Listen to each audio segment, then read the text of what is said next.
কাম কৰিব লগা হলে যেতিয়াই কামৰ প্ৰয়োজন হয় তেতিয়াই কৰিব লাগে।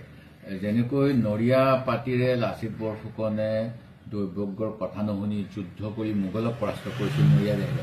অসমৰ ইতিহাসত সেই উদাহৰণ আছে। সেই গতিকে মুখ্যমন্ত্ৰীয়ে ৰাজনীতি কৰিবলৈ নিজৰ প্ৰশাসন যন্ত্ৰটো ব্যৱহাৰ কৰি থকাটো একেবাৰে অনুচিত।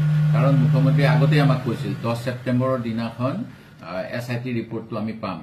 10 ছেপ্টেম্বৰৰ পৰা 10 অক্টোবৰ গ'ল, 10 নৱেম্বৰ যাব, 10 ডিচেম্বৰ হ'ব।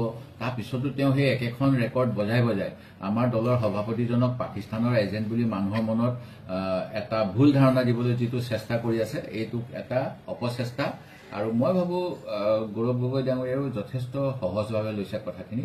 মই আশা কৰোঁ তেখেতক যিহেতু মুখ্যমন্ত্ৰীয়ে এটা ডিফেমেশ্যন কেছ দিবলৈ কৈছে, গৌৰৱ গগৈ ডাঙৰীয়াই সেই ডিফেমেশ্যন কেছটো দিব। আৰু হিমন্ত বিশ্ব শৰ্মা ডাঙৰীয়াই যিটো কৈছিলে, হিমন্ত বিশ্বই 1000 মিছা কথা ক'ব পাৰে, মুখ্যমন্ত্ৰীয়ে নকয়। তেওঁ যে মুখ্যমন্ত্ৰী হিচাপে হিমন্ত বিশ্ব শৰ্মা বহি থকাৰ পিছত মুখ্যমন্ত্ৰীৰ চকীখনৰ পৰা তেওঁ 1000বাৰ মিছা কথা কয়, সেই কথাটো প্ৰমাণ কৰিব আমাৰ সভাপতি ডাঙৰীয়াই। আৰু যিখিনি মানে তেওঁ ৰাজনীতি যে কৰি আছে সেইটোতো আপোনাৰো সেইদিনাখনৰ প্ৰশ্নোত্তৰতে ওলাইছে।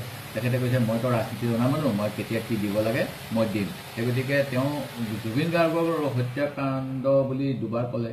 তাৰপিছত তেখেতে ক'লে যে খুব মানে ভয়ানক তথ্য ওলাব, হজম কৰিব নোৱাৰিব।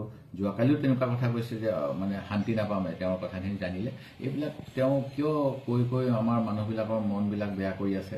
আৰু তেওঁ মানে কোন লাইনত লৈ যাব বিচাৰিছে, এইবিলাক কিন্তু আমাৰ বাবে চিন্তাৰ কাৰণ। আমি নিশ্চয় জাষ্টিছ ফৰ জুবিন বিচাৰিম। যেনেকৈ তেখেতৰ 10,000 টকীয়া চেক ল'বলৈ অহা অসমৰ সৰ্বসাধাৰণ অসমীয়া মহিলাসকলে যেনেকৈ কৈছে, অসমৰ সকলোৱে জুবিন গাৰ্গৰ হত্যাৰ কোনে কৰিলে, কিয় কৰিলে, হত্যাটো হ'ল নিশ্চিতভাৱে, কিন্তু এই গোটেইবিলাক জনা দৰকাৰ। আৰু SITয়ে ভালকৈ কাম কৰক, নহ'লে SITৰো এটা বদনাম হ'ব।